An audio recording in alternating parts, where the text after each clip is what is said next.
Complication കൊണ്ടും വരാം അല്ലാതെ വരാൻ കേട്ടോ. അതാണ് സിമ്പിളായിട്ട് ആൻസർ. വേറൊരു ക്വസ്റ്റ്യൻ. എൻ്റെ കുട്ടിക്ക് 4 വയസ്സാണ്. അവൻ മറ്റുള്ളവരെ നന്നായി വേദനിപ്പിക്കുകയൊക്കെ ചെയ്യും. എങ്ങനെ ഇത് സ്റ്റോപ്പ് ചെയ്യും? എല്ലാവരും പറയുന്നത് വലുതാവുമ്പോൾ റെഡിയാവുമെന്നാണ്. മറ്റുള്ളവരെ നന്നായി വേദനിപ്പിക്കും. ഞാൻ ഇവിടെ ഒരു കാര്യം പറഞ്ഞിട്ടുണ്ട്. ഞാൻ ഒരു ദിവസം ട്രെയിനിൽ യാത്ര ചെയ്യുന്ന സമയത്ത് അത് ഞങ്ങളിങ്ങനെ ഓപ്പോസിറ്റ് സീറ്റ് ഇട്ടു, ജനശതാബ്ദിയിലാണ് കേട്ടോ. അപ്പം അപ്പുറത്തെ സീറ്റിൽ ഒരു അച്ഛനും അമ്മയും മുത്തശ്ശനും മുത്തശ്ശിയും ഒരു കൊച്ചുണ്ട്. ഈ കൊച്ച് അച്ഛനെ അമ്മേനെയൊക്കെ വെറുതെ ഇങ്ങനെ തല്ലുന്നു, ഇങ്ങനെ കഴുത്തിനൊക്കെ ആയിട്ട് അങ്ങ് അടിച്ചങ്ങോട്ട് കാണുമ്പോൾ എനിക്കൊരെണ്ണം കൊടുക്കാം. അങ്ങനെ ചെയ്യാൻ പാടില്ല ഞാൻ എന്നാലും. അപ്പം അങ്ങനെ ഇറിറ്റേറ്റ് ചെയ്യിപ്പിക്കുന്ന രീതിയിലുള്ള പിള്ളേർ നമുക്ക് ചുറ്റുമുണ്ട്. അപ്പം അങ്ങനത്തെ ഒരു കുട്ടിയാണ്, 4 വയസ്സുള്ള ഒരു കുട്ടിയാണ് ഈ കുട്ടി. അപ്പം ഇതെങ്ങനെ സ്റ്റോപ്പ് ചെയ്യാന്ന് ഇത് അറിയാൻ എനിക്കും വലിയ താല്പര്യമുണ്ട്. ഇപ്പം ആ പാരൻസ് ആക്ച്വലി അവർ കോഴിക്കോട് നിന്നാണ് കയറിയത് ട്രെയിനിൽ. അപ്പൊ ഇവിടെ ഉള്ളവരാണെങ്കിൽ അവർക്കും കാണാമല്ലോ ഈ ഒരു ഇത്. ഓക്കെ, അപ്പോൾ ഇത് ട്രീറ്റ്മെന്റ് എടുക്കാൻ അത് വലുതാവുമ്പോൾ റെഡി ആയിക്കോളും എന്ന് പറയുന്നത് എല്ലാപ്പോഴും ഉള്ള ഒരു കാര്യമാണ്.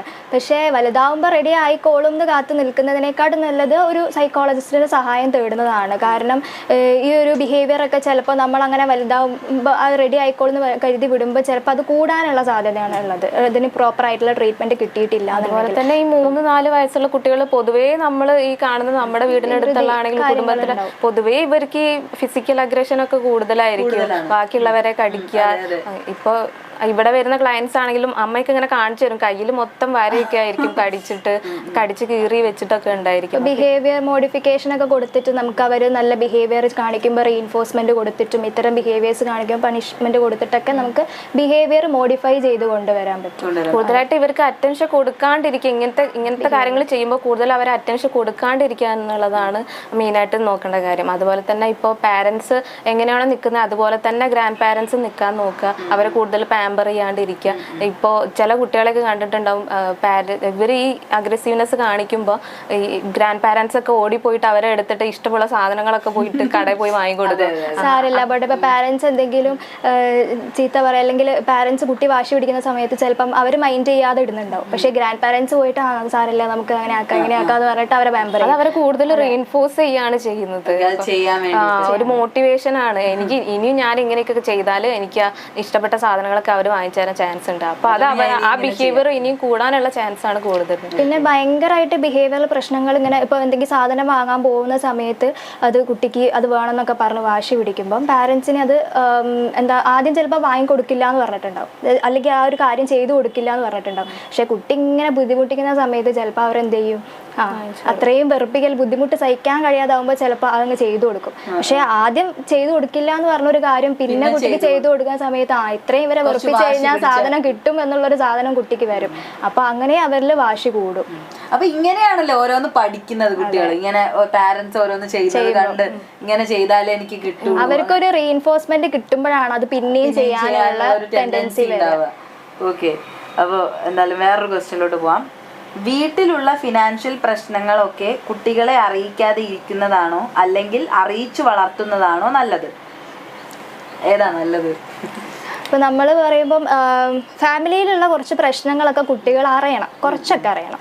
അതായത് ഇപ്പം പാരൻസിന് അത്രയും ചില പാരൻസ് ഉണ്ടാവും അത്രയും ബുദ്ധിമുട്ടായിരിക്കും, ഫിനാൻഷ്യലി ഒക്കെ പ്രശ്നം ഭയങ്കര ബാക്കായിരിക്കും, കഷ്ടപ്പെടുന്ന പാരൻസ് ആയിരിക്കും, ബുദ്ധിമുട്ടായിരിക്കും. എന്നാലും കുട്ടികൾ പാവല്ലേ, അവർക്ക് കൊടുക്കണ്ടേ, നമുക്ക് കിട്ടാതായി പോയത് അവർക്ക് കിട്ടണ്ടേ എന്നൊക്കെ വിചാരിച്ചിട്ട് എല്ലാ കാര്യങ്ങളും സാധിച്ചു കൊടുക്കുന്ന പാരൻസ് ഉണ്ടാവും. അപ്പോൾ അവർക്ക് എന്താണെന്ന് വെച്ചാൽ സ്വന്തമായിട്ട് ഇതൊക്കെ ചെയ്യണമെന്നോ പഠിക്കണമെന്നോ നല്ല ജോലി വേണമെന്നോ അങ്ങനത്തെ കാര്യങ്ങളൊന്നും ഉള്ള ഒരു മോട്ടിവേഷനൊന്നും ഉണ്ടാവില്ല.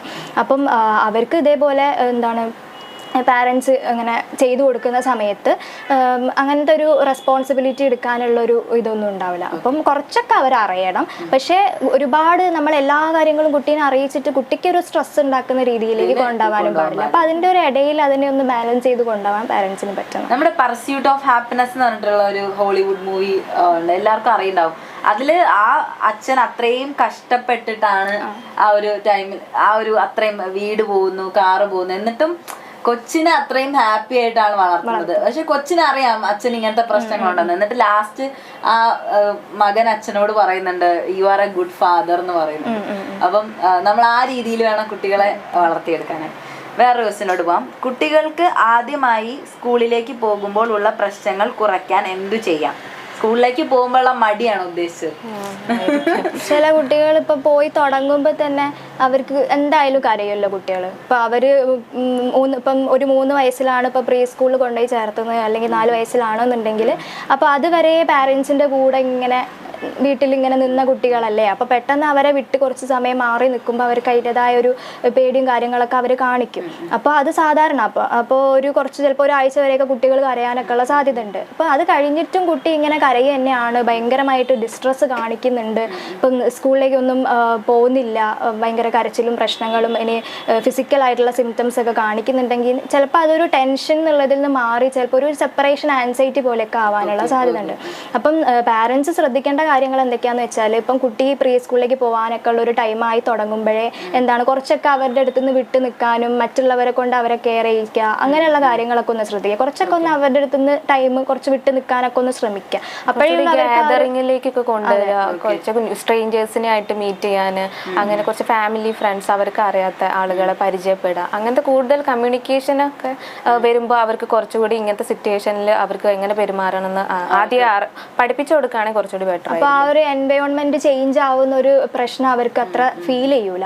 പിന്നെയാണെന്നുണ്ടെങ്കിൽ ഇപ്പം പാരൻസ് എന്താ കുട്ടികളെ ഇങ്ങനെ ഇപ്പം അംഗനവാടി അല്ലെങ്കിൽ പ്രീ സ്കൂൾ കൊണ്ടുപോയി ചേർത്തി വരുന്ന സമയത്ത് അവർ കരയാണെന്നുണ്ടെങ്കിൽ കാണാതെ ഓടി വരാനുള്ളൊരു ടെൻഡൻസി ഉണ്ട്. അപ്പോൾ അങ്ങനെ ചെയ്യുന്ന സമയത്ത് കുട്ടികൾക്ക് പിന്നെ ഒരു ടെൻഷൻ ആൻസൈറ്റി ആവുകയാണ് ചെയ്യുന്നത്. അപ്പം അതെ അപ്പോൾ നമ്മൾ എന്താ ചെയ്യേണ്ടതെന്ന് വെച്ചാൽ പ്രോപ്പർ ആയിട്ടൊരു ഗുഡ് ബൈ പറഞ്ഞ് അല്ലെങ്കിൽ ഒരു ബൈ പറഞ്ഞ ശേഷം മാത്രമേ പോകാൻ പാടുള്ളൂ. അതേപോലെ തന്നെ ഇനി വൈകുന്നേരം കുട്ടീനെ കൂട്ടിക്കൊണ്ട് വരാമെന്നുള്ള ഒരു പ്രോമിസ് ഒക്കെ കൊടുക്കുക. എന്നിട്ട് ആ പ്രോമിസ് കൊടുത്തു കഴിഞ്ഞാൽ നമ്മൾ കൃത്യമായിട്ട് ആ ടൈമിൽ കുട്ടീനെ വന്നിട്ട് കൂട്ടിക്കൊണ്ട് പോകണം. കാരണം അവിടേക്ക് ഒരു ട്രസ്റ്റ് കാര്യങ്ങളൊക്കെ കുട്ടിക്ക് വരുവാണല്ലോ. അപ്പൊ അങ്ങനെയുള്ള കാര്യങ്ങളൊക്കെ പാരന്റ്സ് ശ്രദ്ധിക്കുകയും വേണം. അല്ല, ഞാൻ LKG ചേർന്ന സമയത്ത് കരഞ്ഞിട്ടില്ല എന്ന് എൻ്റെ അമ്മ പറയാറുണ്ട്. പക്ഷെ ഞാൻ 8ാം ക്ലാസ്സിൽ പോയ സമയത്ത് ഞാൻ ഭയങ്കര കരച്ചിലായിരുന്നു. അതെന്തിനാണെന്ന് ഇപ്പോഴെനിക്കറിയില്ല കേട്ടോ. ഒരു ചെറിയ ഇടവേളയ്ക്ക് ശേഷം തിരിച്ചു വരാം.